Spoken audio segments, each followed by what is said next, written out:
But Now, going back, going postal, I liked don't know it. I just know going the postal. expression. Don't know it. Basically, So you had the Hogfather, going postal, the Color of Magic. Yeah. They were the three. I've got them. I love them.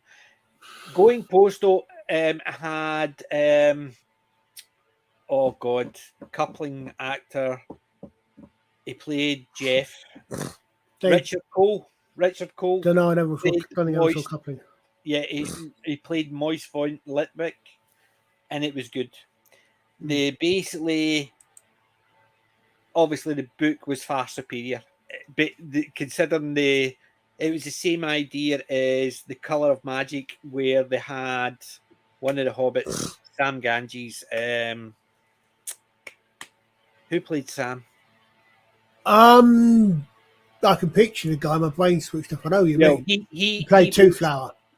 Yeah, he played Two Flower, and he was good. That was good because you had good old Del boy. I must admit, And Weird Peter. I've got, believe it or not, I've got Weird Sisters still on video somewhere down there. I've got Weird Sisters in video. Yeah, I had it. Weird Sisters animation. There's also, I think they also did Soul Music as animation. Soul Music I've got, but I see I didn't have that bit. I've got Soul Music. I've got Weird Sisters. I've got Weird Sisters. I've had that since it was out in video. I still got it somewhere. But yeah, I like the animation because, especially Weird Sisters, because you had Nanny Og, you had this wee, very short, very wide Nanny, and it worked because you wouldn't have been able to do that in a live action one because you couldn't have had that. You couldn't have had her grot bags. Remember the grot bags witch? She would have worked as a Nanny Og type because she was basically deliberately made to look heavier because she was meant to be like that. Well, the thing is, I mean, the whole thing. One of the reasons why the witches worked was that Terry Pratchett was working off stereotypes. Well, not just a stereotype, but he took the stereotype of the tall, gaunt one, the short, fat one, and then the virgin one, and then he basically played with them and twisted them around. Well, he's working off the maiden mother crone thing from paganism, specifically from Wicca.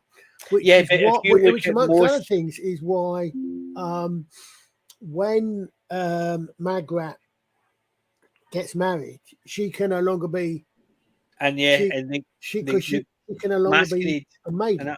And that was Masquerade when they brought in Agnes. Nip. But yes, they did that. But if you look at a lot of movie adaptations or story adaptations of the witch, you've got one of three, and it's usually the crone, the mother, or the maiden. Yeah.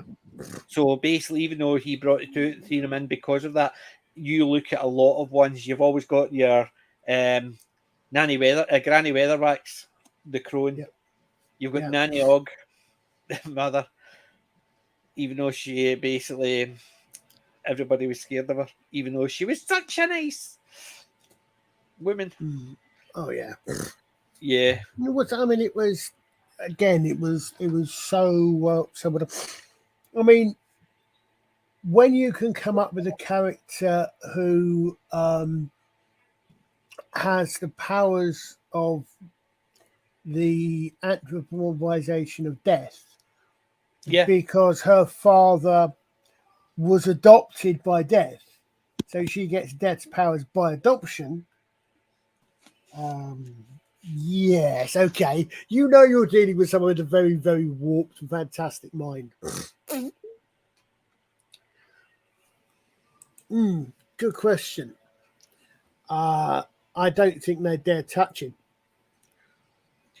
I mean, I know that the new Good Omens has nothing to do with Pratchett, but I'm still going to watch it. Well, the problem is it's got nothing to do with Pratchett. But how can it have nothing to do with Pratchett if who wrote it? What I meant is that he didn't write the new one. Yeah, exactly. Neil Gaiman wrote the new one. No matter what, no matter what, see if it turns out to be the biggest load of crap, they'll not think Neil Gaiman's Good Omens. They'll think Pratchett's Good Omens. Yeah. I loved the book. I absolutely loved the book. I loved the book, yeah. And I liked the series. I read the book first. I made sure to read it before I saw the series, and I liked the series. And yeah, I'm going to watch the new one. I like. I'm going to watch it. I like this series. Some of the casting choices I thought were a little bit current day, but old and current day, but okay, fair enough. See, some of the casting choices, anytime I saw them, I thought they got the actor and decided what part they would put them in. They didn't actually have the part and the actor fitted it. So they didn't say, right, we need this character. We need a Crowley. Who do we get as Crowley? They didn't. They had David Tennant. So where will we put him? Yeah. I think that's what a lot of the casting felt like. They got people to sign up, good actors, and thought, right, we've got them. So it'd be like an amateur dramatic. We've got 6 people. You can play him. But I prefer the villain. It doesn't matter.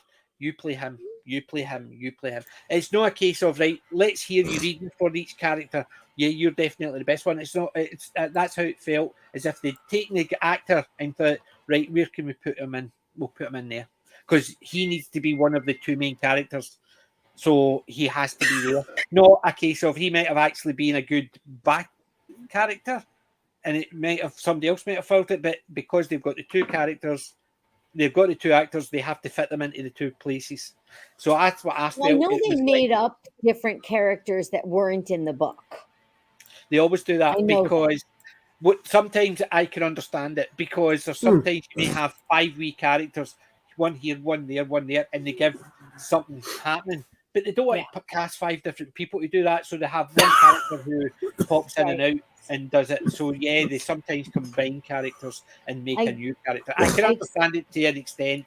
Well, excuse the ambient noise. We've got thunderstorm going over here. Okay. So they did that in one of the most obvious ones that I can think of. They did is Starship Troopers, where they rewrote most of the characters. But they took they took 2 characters and combined them into one. Yeah. The only thing about that is that I can forgive them is they had Michael Ironside play him, so I can forgive them for that just for having Michael Ironside. But yeah, it's the same idea. They had rewritten the story and then they got people for the part. Yeah, I mean, they may have actually got Michael Ironside, but what part do we have him? They probably want him as a. I don't know if they did or not. I mean, this was going this.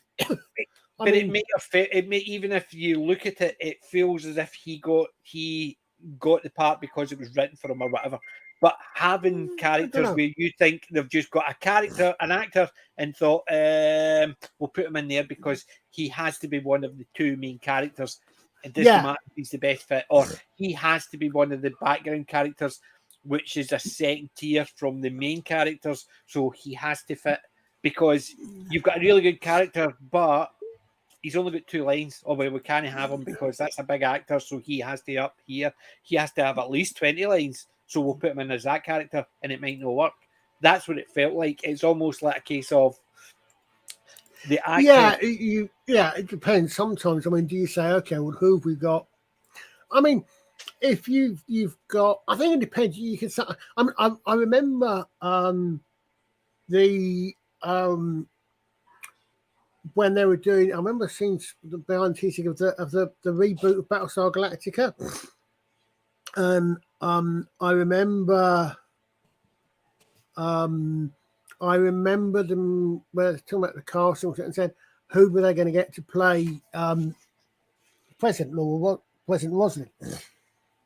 And they're saying, well, what sort of actor would fit this? Why don't we get a Mary McDonnell type? Why don't we ask the Mary McDonnell herself, and Mary McDonnell signed on to play the character? So I can see it. So, okay, so we've got this. I can see them saying, okay, we've got a character. We've got this sort of character.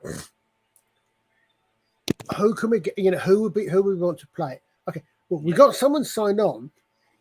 What I can see them saying, what's the best fit for this character? But it's when you've got an established character. So when you've got something that you're making. See, I didn't think Crowley worked. David Tennant is a good actor, and I thought he was a great Crowley. No, compared to the book Crowley to me was completely different. Well, I wanted a Gomez Adams type character. You imagine John Aston's Gomez Adams character. Sean Astin, that's who it was. Yeah, John Astin was great. No, Sean Astin was too flat. That's it. You're saying that. John Astin, so John Astin, you imagine him as Crowley. You imagine his look as Crowley.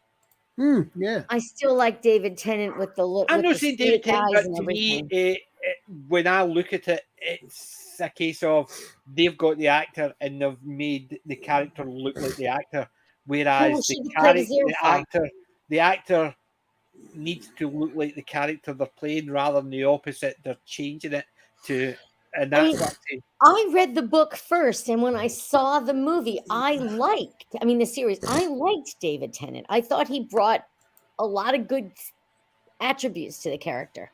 Maybe, but as when I saw it, I thought, not Crowley.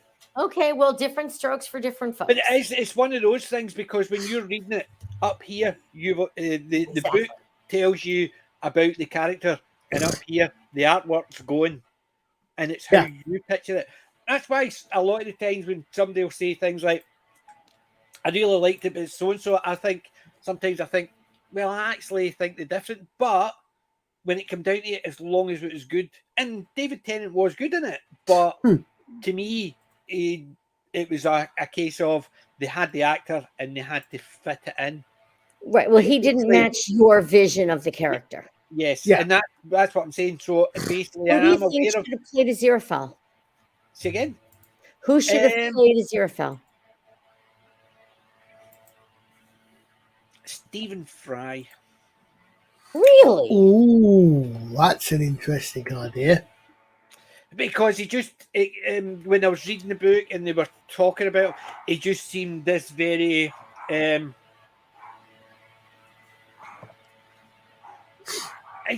just Stephen Fry's sort of, not so much his humour, but just his presence seemed to actually fit in that. It's almost, you can just imagine Stephen Fry enjoying himself and doesn't really want to get dragged back in and doesn't want, and he'll do a wee bit here and just to actually so he can relax and sit in and continue enjoying what he's doing on Earth.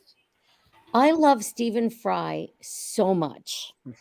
When it's funny, I hadn't read any P.G. Wodehouse when I first saw Jeeves and Wooster. But now that I've seen Jeeves and Wooster, nobody else did it as well. Just as the dumb, he plays a typical George. Yeah, I know. Well, that's probably where they got the idea for him playing George from. But no, ever since I've seen Jeeves and Wooster, and I've read a bunch of the books, nobody else could play Jeeves and Wooster. I've seen a few other people playing it, and Fry and Laurie are perfect. They're perfect for it. But it's just that type of character is what I saw as Aziraphale. But it's the same idea. It's not as if I was going to say Toby Jones, but it's not. It's definitely not Toby Jones. I know, but I can't even remember who played Aziraphale. But I thought he actually Michael Sheen. Yeah, Michael Sheen. Michael Sheen. So I thought he played it quite well, but it was the same idea in my head that it didn't match what I had pictured. So that's maybe it's because I read the book in anticipation of seeing the series.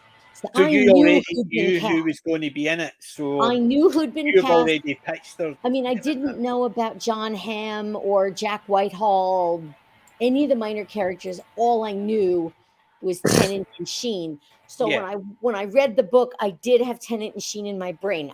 I'll grant you that. But speaking of Tennant and Sheen, I loved Staged. Yeah. Whereas I had basically read it well before, and Yeah, right. No, I get it. I get it completely. but that's the thing. Even if you had read it before, you would have still been completely different